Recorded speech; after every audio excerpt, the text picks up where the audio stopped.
Shalom, salam sejahtera dalam Kristus Yesus Tuhan kita. Mari kita berdoa sebelum membaca dan merenungkan firman-Nya. Kami bersyukur kepadamu ya Tuhan, ada kesempatan bagi kami mendengarkan kebenaran firman-Mu. Kami memohon supaya Roh Kudus yang sudah mengilhamkan firman-Mu juga berkenan menerangi hati kami, sehingga kami dapat memahami kebenaran firman-Mu dengan baik. Dalam nama Tuhan Yesus kami sudah berdoa. Amin. Firman Tuhan dari 1 Yohanes 1 ayat 9. Jika kita mengaku dosa kita, maka Ia adalah setia dan adil, sehingga Ia akan mengampuni segala dosa kita dan menyucikan kita dari segala kejahatan. Demikianlah firman Tuhan, dan renungan kita saya beri tema mengaku ketika bersalah. Saudara, ayat firman Tuhan ini sering dibacakan dalam liturgi ibadah minggu ketika hendak masuk dalam doa pengakuan dosa. Ayat yang mengingatkan kita tentang beberapa hal, yakni pertama, bahwa kita adalah orang berdosa. Tidak ada seorang pun yang tidak berdosa selain daripada Yesus Kristus. Yang kedua, bahwa Allah kita adalah Allah yang setia dan adil. Konsekuensi dari keadilannya, maka dosa harus dihukum, karena Allah tidak bisa kompromi dengan dosa. Ketiga, bahwa ada pengampunan dosa bagi orang yang sungguh-sungguh mau mengakui dosanya. Dan yang keempat, bahwa pengampunan membawa kita kepada pengudusan atau penyucian, sehingga kita tidak lagi terikat atau tidak lagi dikuasai oleh dosa ataupun kejahatan. Ini adalah kebenaran yang sangat penting yang harus kita pahami. Namun saudara-saudara, pada kenyataannya, banyak orang yang sulit sekali mengakui kesalahan ketika dia berbuat salah. Malah ada orang yang dengan sengaja menutupi kesalahan dengan segala kepura-puraan. Banyak orang yang enggan mengakui dosanya atau merasa tidak perlu mengakui dosanya karena kesombongannya, karena merasa dirinya lebih benar daripada orang lain. Ironisnya, ada orang yang bersalah, tetapi dia mencari kambing hitam. Dia mau menyalahkan orang lain karena kelemahannya. Kita harus ingat bahwa sesungguhnya tangan Tuhan tidak kurang panjang untuk menolong, dan telinganya tidak kurang tajam untuk mendengar.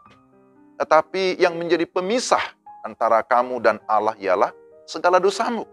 Demikian kira-kira kalau kita membaca dalam Yesaya 59 ayat 1-2. Saudara, pada umumnya kita mau didengar, kita mau diberkati, kita mau agar kita berhasil. Namun di sisi lain, kita sering masih tanda kutip memelihara dosa, kesombongan kita. Kita tidak mau merendahkan hati, dan kita tidak mau memohon pengampunan. Kita seringkali juga tidak siap dan tidak mau memaafkan orang lain. Saya kira hal yang demikian bisa menjadi penghalang berkat Allah di dalam kehidupan kita. Memang tidak mudah mengampuni, tidak mudah memaafkan kesalahan orang lain. Apalagi orang lain itu sudah menyakiti hati kita.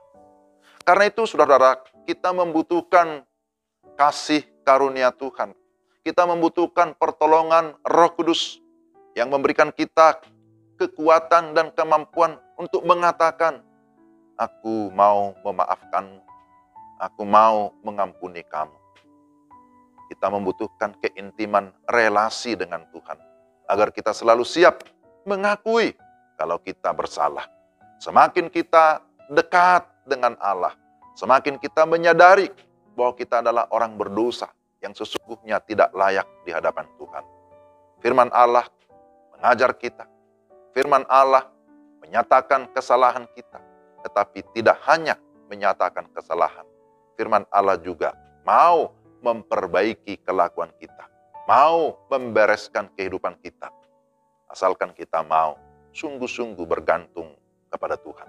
Ingatlah saudara-saudara, tidak ada tawar-menawar dengan Allah. Bahwa dosa harus diselesaikan, tapi diselesaikan dengan cara Allah. Kita harus menyadari dosa kita. Kita harus mau mengakui dosa kita. Kita mau membenci dosa. Dan akhirnya kita mau meninggalkan dosa. Setelah itu, kita harus terus berusaha hidup di dalam kekudusan. Tanpa kekudusan, firman Tuhan berkata, tidak seorang pun dapat melihat Allah. Atau dengan kata lain, tanpa kekudusan, kita tidak mungkin bisa berjumpa dengan Allah secara pribadi. Karena itu, saudara-saudara, sebagaimana tema ini, mari kita mengakui siapa kita. Mengakui kalau kita bersalah. Dan kita membutuhkan pengudusan. Dan pengudusan itu hanya dikerjakan oleh Tuhan dalam kehidupan kita. Ketika kita sungguh-sungguh mau memohon pengampunan dari Tuhan. Kalau kita memohon pengampunan, maka kita percaya Tuhan akan mengerjakan pengudusan dalam kehidupan kita. Sehingga kehidupan kita pun boleh berkenan di hadapan Tuhan dan bisa menjadi berkat bagi sesama. Mari kita berdoa. Tuhan, terima kasih. Firman-Mu mengingatkan kami bahwa memang kami adalah orang yang lemah, yang terbatas, yang berdosa. Tetapi juga kami mendapatkan penghiburan bahwa ketika kami mengaku dosa, ada pengampunan yang Tuhan sediakan, sehingga kami hidup di dalam pengudusan yang Tuhan kerjakan. Dengan demikian kehidupan kami bisa mengalami pertumbuhan. Tuhan, pakailah kami sesuai dengan kehendak-Mu, sehingga kehidupan kami boleh berguna bagi kerajaan. Dalam nama Tuhan Yesus kami berdoa. Amin. Demikian renungan kita hari ini. Tuhan memberkati saudara sekalian. Shalom.